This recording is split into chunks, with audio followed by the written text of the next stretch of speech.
Aplikasi Microsoft Office memiliki beberapa fitur di dalamnya. Di antaranya ada Microsoft PowerPoint, Microsoft Outlook, Microsoft Excel, Microsoft Word, Microsoft Publisher, dan Microsoft Access.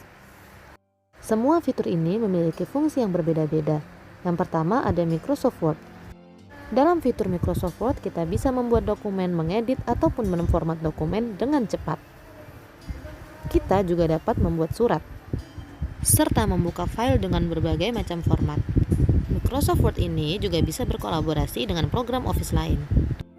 Kita juga dapat membuat dokumen lebih menarik seperti menyisipkan gambar dan membuat tabel. Yang kedua ada Microsoft Excel.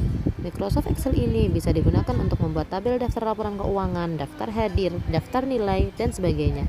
Bisa juga digunakan untuk pembuatan grafik serta tabel, diagram batang, diagram garis, maupun diagram lingkaran.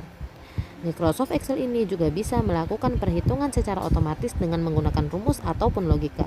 Bisa juga melakukan perhitungan kurs mata uang. Data yang disajikan oleh Microsoft Excel akan lebih tepat, rapi, serta akurat.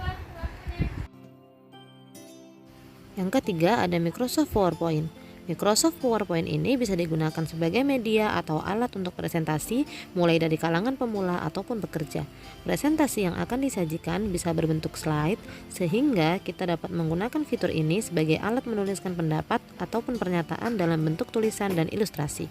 Oleh karena itu, fitur ini adalah media mengekspresikan kreativitas karena tampilan bisa diatur semenarik mungkin dengan template yang tersedia sesuai kebutuhan.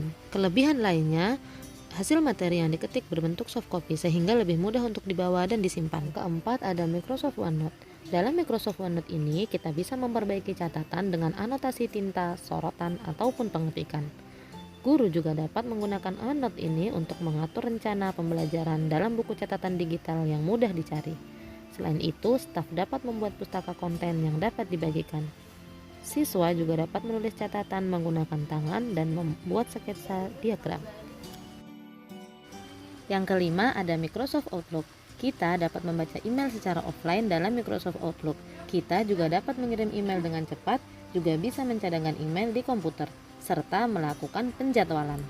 Dalam fitur satu ini, kita juga bisa berbagi ide dan bekerja bersama di OneNote. Yang keenam ada Microsoft Access. Fungsi utama fitur ini adalah untuk menangani proses manipulasi data dan berperan dalam pembuatan sebuah sistem. Fungsi lainnya adalah untuk membuat program aplikasi berkaitan dengan jumlah peserta didik. Selain itu, bisa juga digunakan untuk membuat laporan keuangan ataupun membuat program aplikasi gaji karyawan. Juga dapat digunakan untuk membuat dan mengatur buku alamat, membuat basis data atau database, membuat program penyimpanan buku perpustakaan, membuat program aplikasi daftar hadir, dan yang terakhir membuat program aplikasi inventaris.